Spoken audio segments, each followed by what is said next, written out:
Classic. There you Hi, go. guys. Hey, John. So first of all, I'll better be upfront with the fact that I'm Swedish, and obviously have a beef with the two of you for how you ended things with Rick Flag and Joel Kinnaman in the movie. Yes, So yes, yes. full disclosure. But we do at least get to see echoes of that particular scene from the Suicide Squad in this show too, and it kind of feels like that was the first of a series of pivotal moments for Peacemaker to grow and evolve from in some way.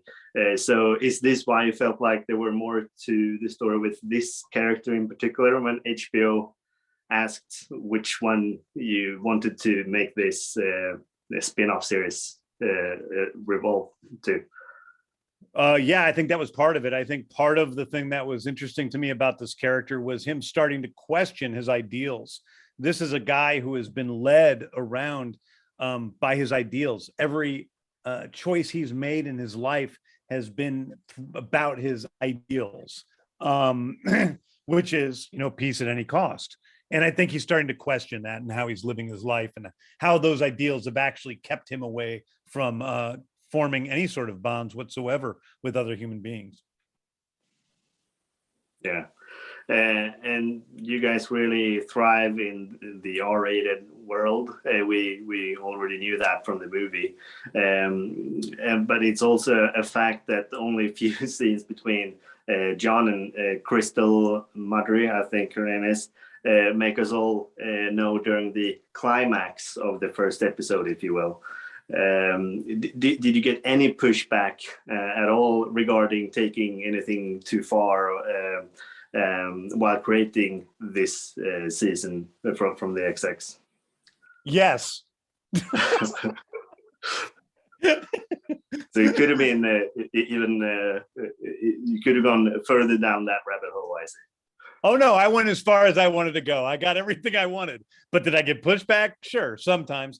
Not about that. Never about the sex or violence. Or I think occasionally, some of our actors, let's say Steve Agee, use the F word. Like there's a lot of F words in the scripts already, but some people like Steve Agee tend to use it constant. I mean, he uses it. He adds 1,000 F words to every sentence. And at one point they said, I know we're HBO, but maybe it's a little bit too much on the cursing. And they weren't totally wrong at that point. But for the most part, HBO Max were wonderful partners in allowing me to do creatively whatever I wanted to do.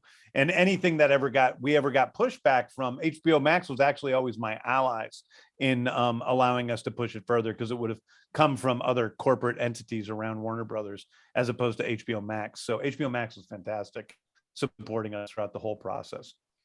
That's good to hear. And John, you got to flesh out your character now in a like eight-part series. That must be like a dream for an actor to take a role from a movie that fans really liked and get to spend a lot of time with that character and let us all get to know him better. How was this experience for you during this season?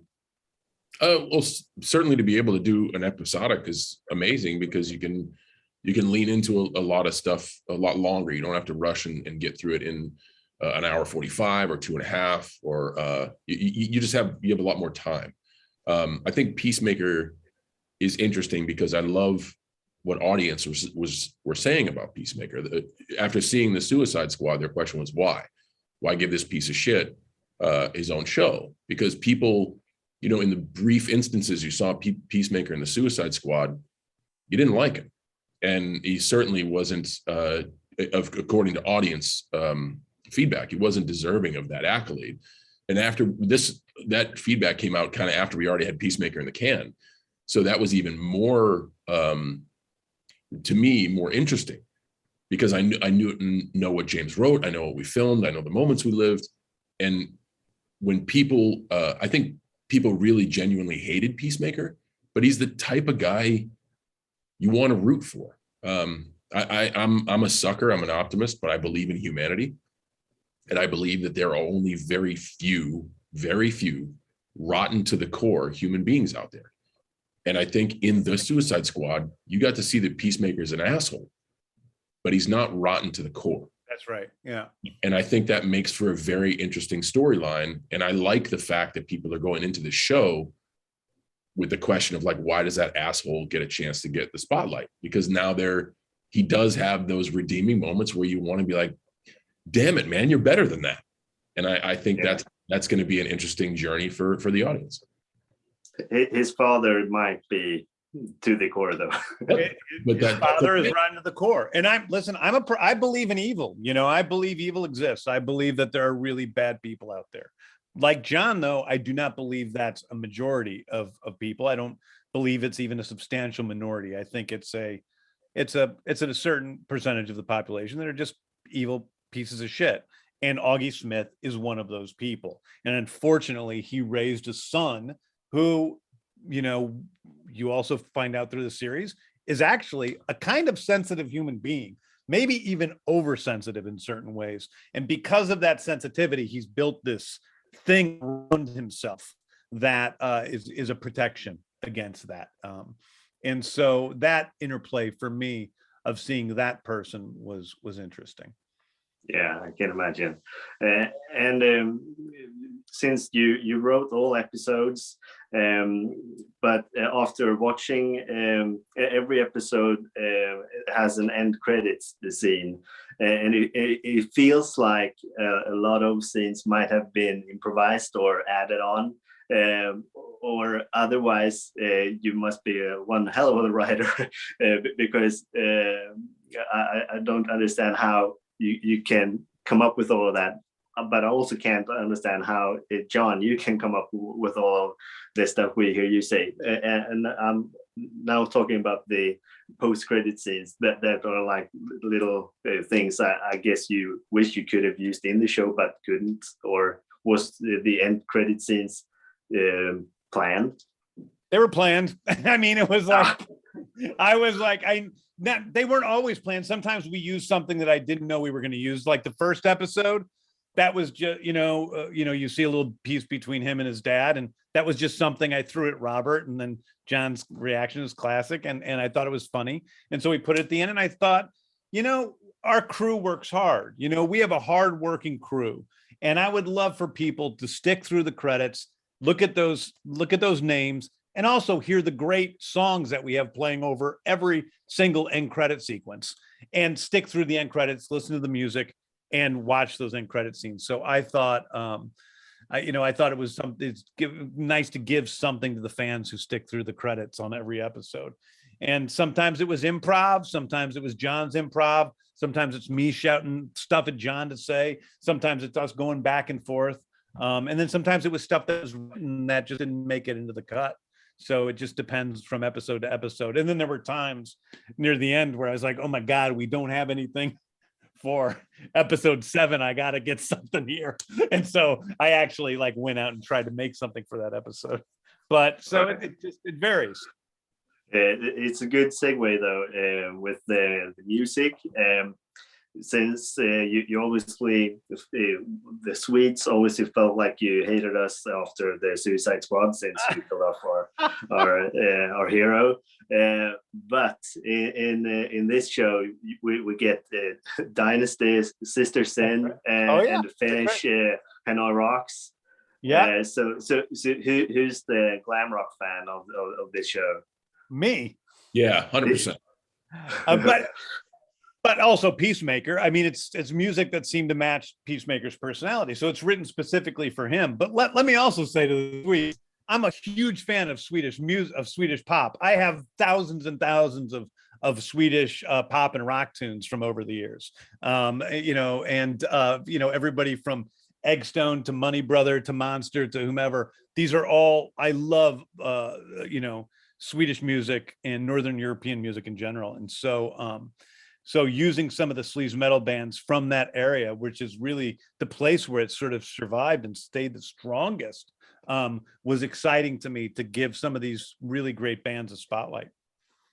Yeah, it's a great episode. That it's the 5th episode. So that might be one of those Easter eggs that will fly over the heads of a lot of viewers. But I was happy I noticed it. Now when Marvel has finally unlocked the gates to the multiverse, and DC will go even further down the crossover rabbit hole with the Flash, meaning it's never been a better time to do a MCU standalone movie crossover or TV show. And you obviously seem like the perfect fit there. Would you be interested in combining these universes that you've been playing around with for the past couple of years into one project? If the story was good, I mean, I really, just being completely frank with you, like what really interests me is a great story, a great character, great group of characters, relationships. I love action sequences. I feel like I love doing action sequences more than anything else. But people are become so focused on connectivities. They can become so focused on this crossover and this cameo and this Easter egg and this thing. And part of me right now is just like, I just don't care about any of that. I really don't. Yes, seeing Batman and Spider-Man together, that would be a thrill for me as well. But I also think that, what really matters are good stories. And I would hate to think that the stories are being forgotten in place of, just characters. Yeah. John, I prior to this, I saw some old clip of you talking about practicing playing the piano. In this show, you actually get to play the piano. So now you're getting paid to play the piano. So congrats on that. So you've made it this far. So was that scene always in the script as well, or was that something you pitched, or did you, James, know that John was doing his little piano thing on the side? I think it was always in the script from the first time I read it. It was always there. I loved it. That was because you played the piano the day my dog died. Like it was, you know what I'm talking about? It was, my dog was, almost 17 years old. He'd been with me for a long time, was my best friend, and he died when I was in Panama shooting the Suicide Squad. I decided he didn't die. He was about to die. And I decided I wanted to fly home to be with my dog, and the crew and the cast and everybody was supportive in that we took a day off so I could fly home and be with my dog as he was dying. And we were sitting in a bar, and John went over to a piano with his tiny espresso cup, and especially tiny in his hands, and played a beautiful rendition of the Pixies' Where Is My Mind? And that it was a really beautiful moment. People were teary-eyed, and it was just this special moment. And I think I carried that with me. And so that was seeing a part of John that was different than the John we all knew, right? And I think that in the moment comes up in the series with that, which I probably would rather not spoil, so maybe I shouldn't even talk about it. But I think we get to see a piece of Peacemaker that we don't know exists in that moment, and I think it's one of my favorite scenes in the whole show. I loved it too. So I only have one more question to go, and then we need to wrap it up. And we had a few legendary filmmakers talk down on superhero genre. And at the same time, right now, Spider-Man is like saving a lot of cinema businesses from going under. And I was wondering where you guys think the superhero genre is going from here. Are we at the peak, or where will we go from this, you think? Well, I think John and I are storytellers and not necessarily clairvoyants. So I'm not sure we know any more than you do. In fact, you probably know a lot more about pop culture overall than we do. So maybe but I do think that one of the things I love about Peacemaker is being able to tell the story of a superhero, and he's really just a guy in a costume, which is a different sort of story. And I think as long as people can keep telling stories that are different in different genres, different types of stories that are in the world of comic book superheroes and so forth, I think that's great. I think that as long as they don't become too boring, I think that's fine. I'll chime in there as well, because of experience I have with the WWE. Oftentimes, people visualize what's called dream matches, one name against another name.